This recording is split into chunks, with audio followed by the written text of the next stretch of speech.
Objection, Judge! He's harassing my witness! Is that a proper objection? You want to know the answer? Come join me for a moment as I share with you some terrific information. Hi, I'm Gerry Oginski. I'm a New York medical malpractice and personal injury attorney. Technically, that's not a proper objection. So here's the scenario. We're at trial. It's a medical malpractice case. You believe that your doctor was careless and violated the basic standards of medical care, causing you significant harm and injury. The doctor whom you have sued says, "What are you doing? Why are you suing me? I did absolutely nothing wrong. And by the way, if I did something wrong, so did you, Mr. Patient. And by the way, whatever I did didn't really cause or contribute to your injuries. And if they did, your injuries really are not as bad as you claim them to be." And at the beginning of the case, now the defense turns around and says to us, "Hey, by the way, we are never negotiating this case. We are never going to settle this case. We'll see you at trial." Okay, 2 or 3 years down the road, because that's how long it takes to get to trial in a medical malpractice case in New York. Now we are at trial. So now during the course of trial, one of my medical experts is now on the witness stand. I have finished questioning my expert, known as direct examination. It is now time for the defense attorney to get up and begin his cross-examination. And he comes out of the box screaming and yelling and being argumentative. So I jump up out of my seat and I yell, "Your Honor, I object. The defense lawyer is harassing my expert." Now, very interesting. That's technically not a legal objection.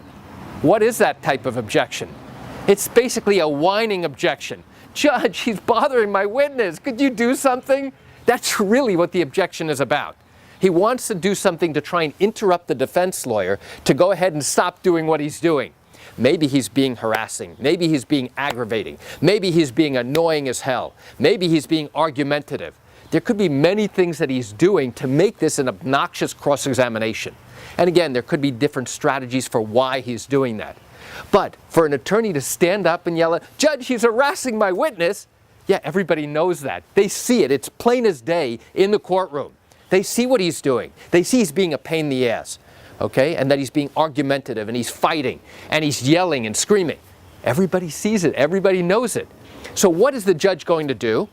In all likelihood, if the judge agrees, he's going to turn around to the defense lawyer and say, "Stop doing that, counselor." That's like you're taking a trip with your kids and the 2 kids are in the back seat fighting. And one of the parents turns around and says, "Would you guys stop it?"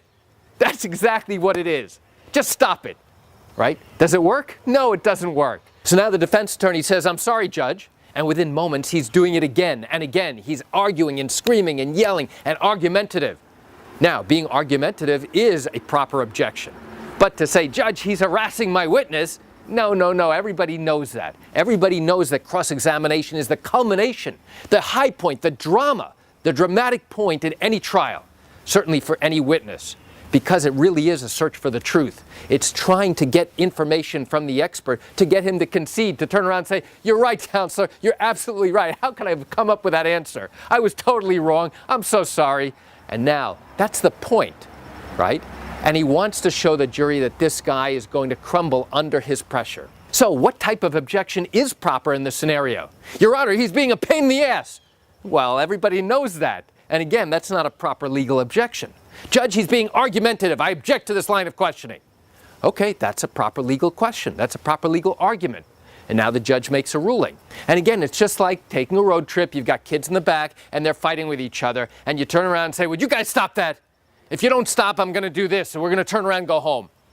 Yeah, okay, that lasts for about 30 seconds and they're back to fighting again.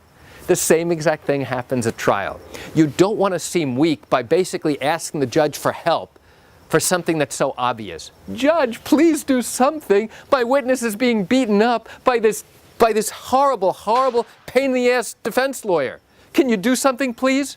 And now we look weak if we try and do that. So instead, you've got to wait to make the proper legal argument, the proper legal objection, so that when the judge does hear this objection, he can now turn around and say, "Counselor, I direct you to stop that. You've been ordered to stop that. If you do it again, I'm going to hold you in contempt." At least now you've got some bite there, something that's really substantial. But to turn around and say, "Judge, he's harassing my witness. Could you do something, please?" No, that's not going to work. And it's going to make you look weak in front of the jury.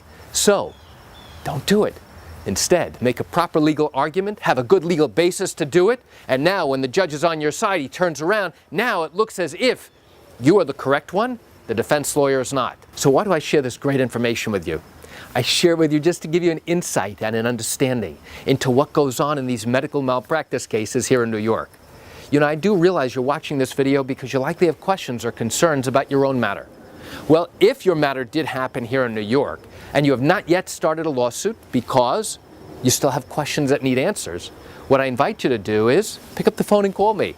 I can answer your legal questions. You know, this is something I do every single day and I'd love to chat with you.